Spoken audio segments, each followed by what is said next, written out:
ઘરેથી રમતા રમતા ગયેલા ધોરણ 8ના 2 વિદ્યાર્થીઓ રેલવે ટ્રેક પાસેથી મૃત હાલતમાં મળ્યા. ટ્રેન અડફેટે મોત થયાની આશંકા.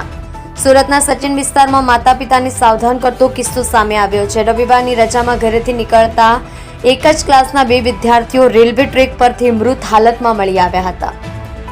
બંને વિદ્યાર્થીઓના પરિવારજનોમાં શોકનું મોજું ફરી વળ્યું હતું. બંને વિદ્યાર્થીઓના ટ્રેન અડફેટે મોત થયા હોવાની આશંકાએ રેલવે પોલીસ દ્વારા વધુ તપાસ હાથ ધરવામાં આવી છે. સચિન વિસ્તારમાં 2 બાળકો ઘર પાસે રમવા ગયા હતા. રમતા રમતા રેલવે ટ્રેક પર જતા રહ્યા હતા. રવિવારના બપોર બાદ 4 વાગ્યાની આસપાસ બંને ઘરેથી નીકળ્યા હતા. બંને ધોરણ 8માં એક જ ક્લાસમાં અભ્યાસ કરી રહ્યા હતા. બંનેના માથાના ભાગે ગંભીર ઈજાઓ સાથેના મૃતદેહ મળી આવ્યા હતા, જેથી ટ્રેન અડફેટે મોત થયા હોવાની આશંકા વ્યક્ત કરવામાં આવી રહી છે. ટ્રેનની અડફેટે મોત થયા હોવાની આશંકા વ્યક્ત કરવામાં આવી રહી છે. હાલ બંને બાળકોના મોતને લઈને પોલીસ દ્વારા તપાસ હાથ ધરવામાં આવી છે.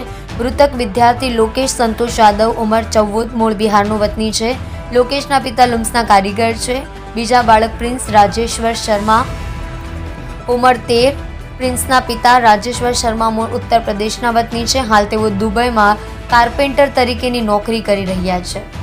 જો રાજેશ મંગલેશ સાથે સુરત એક્સપ્રેસ ન્યૂઝ ચેનલ.